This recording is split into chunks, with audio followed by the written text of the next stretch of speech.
Hello and welcome to Crypto News. Today is September 21st, 2025, and the top cryptocurrency news is as follows. Moving on, we'll go to our banks, and we'll go to the largest Spanish bank, which is launching a cryptocurrency trading service. We're talking about Banco Santander, which is launching cryptocurrency trading through Openbank in Germany. It will support Bitcoin, Ethereum, Litecoin, Polygon, and Cardano. The bank plans to expand to Spain and support other currencies in the future. Under the MiCA legislation, the bank will charge 1.49% in exchange fees, aiming to boost adoption. Moving on, we'll go to Swiss banks, which have completed the first legally binding blockchain-based payment. Specifically, some of the largest Swiss banks have completed a proof-of-concept trial. This trial tested blockchain technology and smart contracts for bank payments, marking what they described as the first legally binding bank payment via a public blockchain. Under the auspices of the Swiss Banking Association, a number of banks conducted a trial study into blockchain-based tokens, deposits, and payment infrastructures. In very simple terms, they tried to move money from banking systems to blockchain and vice versa. They also tested assets in the real world. All of this was done to see step by step how banks can make their own systems work with blockchain and vice versa. As you know, banks are developing their own blockchain systems and gradually phasing out old systems that are not as efficient as blockchain. This is something we have told Crypto News that will happen over time, and we'll also go to the London Stock Exchange, which is also launching a blockchain platform for private equity. This platform, called the Digital Markets Infrastructure, supports the full life cycle of digital assets, from issuance and tokenization to post-trade settlement. It was developed in partnership with Microsoft and runs on Microsoft Azure. So a central entity has partnered with another central entity to create a blockchain, which will allow you to create currency and make transactions. Moving on, let's go to our ETFs to wrap up the news. And on September 19th, we had $222 million in inflows in our Bitcoin ETF, and for our Ethereum ETF, inflows reached $47 million on September 19th. Moving on to our exchanges, let's go to Kraken, and we learned that the Kraken exchange has partnered with the ICO Legion platform to host token sales on the new platform that Kraken wants to do, called Kraken Launch. So as I understand it, this is a platform that will host ICO coins. But since Kraken is legal in Europe, it also needs a platform that is legal with MiCA, like ICO Legion, so that things can go as legally as possible with the ICO. So expect KYC on this platform, and whatever you get will be legalized by MiCA itself, as far as the ICO is concerned. From Kraken, we will also go to Coinbase and find out in simple terms what Coinbase's vision is. As the CEO of Coinbase told us in an interview on Fox, he basically said that the company's most ambitious vision is to replace traditional banks by turning Coinbase into a full-service cryptocurrency super app. So he wants to make Coinbase a super app, as he says, that will have all the services that an exchange has, as well as all the services that a bank has. Generally, we in the space say that Coinbase, Kraken, and other such exchanges are more often called banks than exchanges in the way they operate, and Coinbase confirmed this to us. And we, to conclude our episode, will go to MetaMask, which launched MUSD, its own stablecoin, and according to the official website, this stablecoin has a capitalization of $60 million.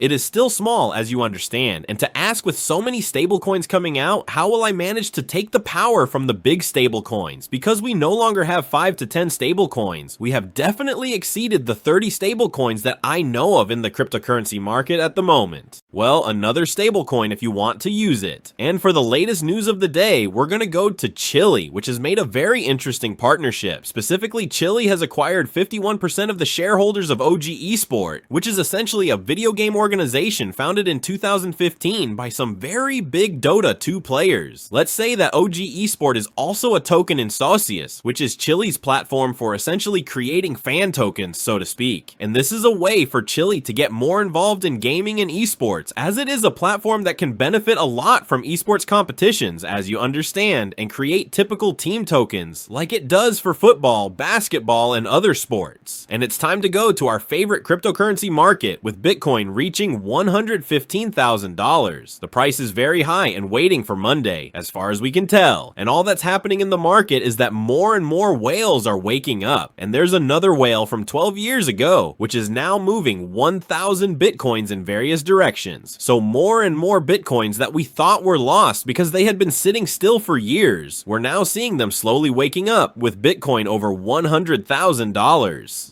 That wraps up the top news for crypto. Today is September 21st, 2025. I'd like to remind you that the content you just watched is created for educational purposes only and should not be considered as investment advice, but rather as investment opinion. Please subscribe to the channel, leave a like, and feel free to comment. Take care, everyone, and have a good day.